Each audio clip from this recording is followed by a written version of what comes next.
ನನ್ನವಳಾಗಿರು ನೀನು ಎನ್ನುವುದೊಂದೇ.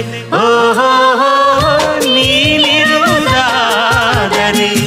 ಸ್ವರ್ಗವು ಈಗಲೇ ನಾನು ನಿನ್ನ ಜೋಡಿಯಾಗಿ ಎಂದು ಬಾಳುವೆ ಬಾಳುವೆ ಬಾಳುವೆ